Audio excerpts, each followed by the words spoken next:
திமுக கூட்டணியில் தேமுதிக இணைந்திருக்கக்கூடிய அண்மை செய்திகளை நாம் தொடர்ந்து பார்த்து வருகிறோம். இது குறித்து பேசுவதற்காக பத்திரிகையாளர் பிரியன் அவர்கள் நம்மோடு இணைப்பில் இணைந்திருக்கிறார். அவரிடம் பேசலாம். சார், இணைப்பில் வந்தமைக்கு நன்றி. 2026 சட்டமன்ற தேர்தலில் அரசியல் கட்சிகள் தன்னுடைய கூட்டணிகளை இறுதி செய்யக்கூடிய நகர்வுகளை நடந்துட்டு இருக்கக்கூடிய நிலையில தேமுதிக தற்போது திமுக கூட்டணியில இணைஞ்சிருக்கிறாங்க. இது திமுக கூட்டணிக்கு பலமா பலவீனமா என்ற கேள்வி எழுந்திருக்கும் அதே வேளையில திமுக கூட்டணியில இருக்கக்கூடிய மற்ற கட்சிகளுக்கு இதன் மூலமா சொல்லக்கூடிய மெசேஜ் என்னவாக இருக்க போகிறது? இதன் மூலமாக மற்ற கட்சிகளுக்கு திமுக கூட்டணியில் இருக்கிற மற்ற கட்சிகளுக்கு என்ன செய்தி திமுக சொல்ல வருது அப்படின்னா, இன்க்ளூடிங் காங்கிரஸ்க்கு என்ன சொல்ல வருதுன்னா இந்த கூட்டணியில வின்னபிலிட்டி ஃபேக்டர், வெற்றி பெறுவதற்கான வாய்ப்புகள் ரொம்ப அதிகமா இருக்கு. அதனால எல்லோருமே அதிக இடங்கள் கேட்கறத பத்தி கொஞ்சம் யோசிங்க. ஏற்கனவே கொடுத்த இடங்களை அதே கொடுக்கறதுல எந்த விதமான பிரச்சனையும் இல்லை. அதிகமாக 1-2 சீட் வேணா அதிகமாக தரலாமே தவிர இந்த புதுசா கட்சிகள் வரும்போது நமக்கான வெற்றி வாய்ப்புகள் அதிகமாக இருக்கும்போது நம்ம கொஞ்சம் ஓரளவுக்கு அட்ஜஸ்ட் பண்ணிட்டு எல்லாரும் போகணும் அப்படின்ற மாதிரியான ஒரு விஷயத்தை தான் அவங்க சொல்றாங்க ஆக்சுவலா. ஆனா அதை எல்லாரும் ஒத்துப்பாங்கலாம் சொல்ல முடியாது. ஏன்னா கடந்த 3 தேர்தலாக அந்த கூட்டணி கட்சிகள் அவங்க கூட இருக்காங்க. அப்படி இருக்கும்போது அவங்க ஒரு அதிகப்படியான சீட்டுகள் எதிர்பார்க்கறது எந்த விதமான தவறும் கிடையாது. ஆனா கூட்டணிக்கு தலைமை தாங்குற திமுக தான் போட்டி போடுற இடங்களை எவ்வளவு தூரம் குறைச்சிப்பாங்கன்னு தெரியாது.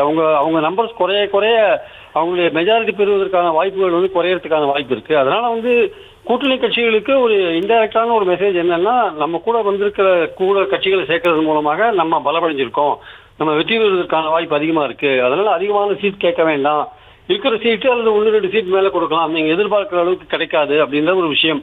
இது பேச்சுவார்த்தைகள்ல நிச்சயமாக ஒரு சேலஞ்சிங் ஜாப் தான் திமுகவுக்கு கூட்டணி கட்சிகளை திருப்திப்படுத்துறதுன்னா. இந்த வாட்டி மதிமுக போன்ற கட்சிகள் கூட நாங்க தண்ணீர் சேலத்துல நிக்க போறோம்ன்ற மாதிரி விஷயங்கள்லாம் சொல்லிட்டு இருக்காங்க. அதெல்லாம் எந்த அளவுக்கு திமுக ஒப்புக்கொள்ள போகிறார்கள் என்பதெல்லாம் பொறுத்திருந்து பார்க்கணும். பிசிகாலும் டபுள் டிஜிட்ல கேட்கறாங்க. ஈவன் இந்திய யூனியன் முஸ்லீம் லீகே எனக்கு 5 சீட்டு வேணும்னு கேட்கறாங்க. இந்த மாதிரிலாம் இருக்கும்போது புதிய கட்சிகள் கமலஹாசன் வந்திருக்காரு, இப்ப தேமுதிக வந்திருக்கு, நாளைக்கு ஓபிஎஸ் வரதா இருக்காரு அப்படின்னு சொல்றாங்க. ஸோ இந்த மாதிரி எல்லாம் வரும்பொழுது அவங்க அடிஷனலா சீட்ஸ் கொடுக்கும்பொழுது திமுகவுக்கு கண்டிப்பா ஒரு சேலஞ்சிங் ஜாப் தான். இன்டைரக்டான ஒரு மெசேஜ் என்னன்னா, நீங்க சீட்டு கேட்கறதுலயும் கொஞ்சம் ஓரளவுக்கு யோசிச்சு கேளுங்க, நமக்கான வெற்றி வாய்ப்புகள் அதிகமா இருக்கிறதுனால கொஞ்சம் அதிகமான சீட்டுகளுக்கு பதிலாக வாங்கின சீட்டுகள்ல முழுசா வெற்றி பெறதுக்கான வாய்ப்புகள் இருக்கிறதுனால அதை விட்டு நீங்க கேட்கணுன்ற மாதிரியான ஒரு மெசேஜை தான் திமுக கன்வே பண்ணியிருக்காங்க.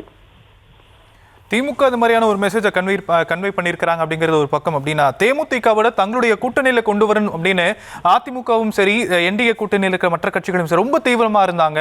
அவங்க எந்த அளவுக்கு தீவிரமா இருந்தாங்களோ அதே அளவுக்கு தீவிரம் தமிழக வெற்றி கழகம் தரப்புலையும் சில முனைப்புகள் காட்டப்பட்டுச்சு விஜயகாந்தோடைய சென்டிமெண்ட்டை வச்சு.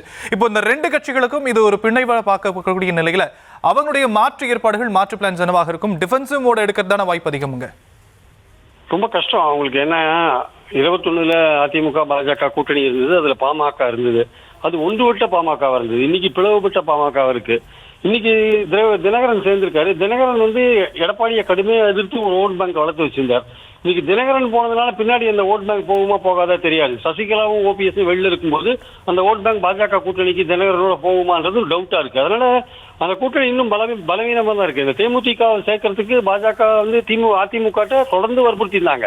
நீங்க ராஜ்யசபா சீக்கிரம் முடிவு பண்ணுங்க, தேமுதிக ஒரு ராஜ்யசபா கொடுங்க, போன தடவை நீங்க அவங்களுக்கு கொடுக்கல, இந்த தடவை கொடுத்து ஃபைனலைஸ் பண்ணுங்கன்னா இவங்க 2 சீட்ல ஒன்னு அதிமுகவுக்கும் ஒன்னு அன்புமணிக்கு ப்ராமிஸ் பண்ணிட்டாங்க போல் இருக்கு. அன்புமணிக்கோ இல்ல வாசனுக்கோ யாருக்கு ப்ராமிஸ் பண்ணாங்கன்னு தெரியாது. தேமுதிகவுக்கு இந்த தடவை கொடுக்கறதுல அவங்க டிலே பண்ணிட்டே இருந்தாங்க. அதிமுக இவங்க எங்க போக முடியும், இவங்க இங்கதான் வருவாங்க, இவங்களுக்கு மத்தியில ராஜ்யசபா மெம்பர் ஆகி மத்தியில மந்திரியாரத்துக்கான ஒரு கனவு இருக்கிறதுனால அவங்க நம்ம கிட்ட தான் வருவாங்கன்னு அதிமுக நினைச்சிருந்தாங்க.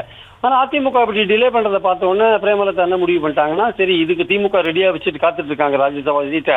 அங்க கொடுக்குற எம்எல்ஏ சீட்டுகளோட எண்ணிக்கை குறைவா இருந்தா கூட, சட்டமன்ற உறுப்பினர் பதவி எண்ணிக்கை கம்மியா இருந்தா கூட இந்த ராஜ்யசபா உறுதியா இருக்கிறதுனால நம்ம அங்க போயிடலாம், அதை டிலே பண்ண வேண்டாம்னு முடிவு பண்ணி திமுக போயிட்டாங்க. இது அதிமுக பண்ண குழப்பத்தினாலதான் அவங்களுக்கு தேமுதிக அங்க போய் சேரல. அதனாலதான் தேமுதிக டக்குனு அவங்க மனம் மாறி உடனே இங்க திமுக அணிக்கு வந்துட்டாங்க. இதனால பாஜக ஐ திங்க் அவங்க ஒரு கடுமையான ஒரு கோபத்துக்கு உள்ளா இருப்பாருன்னு நினைக்கிறேன் அமித்ஷா. ஏன்னா அதிமுக முடிவு எடுக்கிறதுல டிலே பண்ணி ஒரு குழப்பமா இருந்திருக்காங்க இந்த தேமுதிக விஷயத்துல.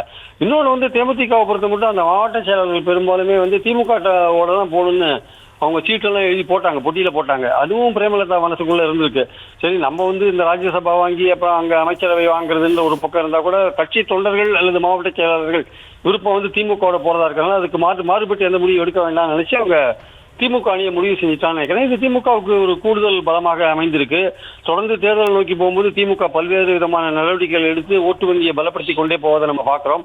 அதுல ஒரு கட்டமா இது நடந்திருக்குன்னு நான் நினைக்கிறேன். ஆக்சுவலா நிச்சயமா சார், கட்சியுடைய எதிர்காலத்தை மையப்படுத்தியே இந்த கூட்டணியில் அவங்க இணைஞ்சிருக்கிறதா நீங்க சொல்லியிருக்கிறீங்க. உங்களுடைய கருத்துக்களை நாங்கள் புரிஞ்சுக்கிறோம். இணைப்பில் உங்களுடைய கருத்துக்களை பகிர்ந்தமைக்கு நன்றி திரு பிரியன்.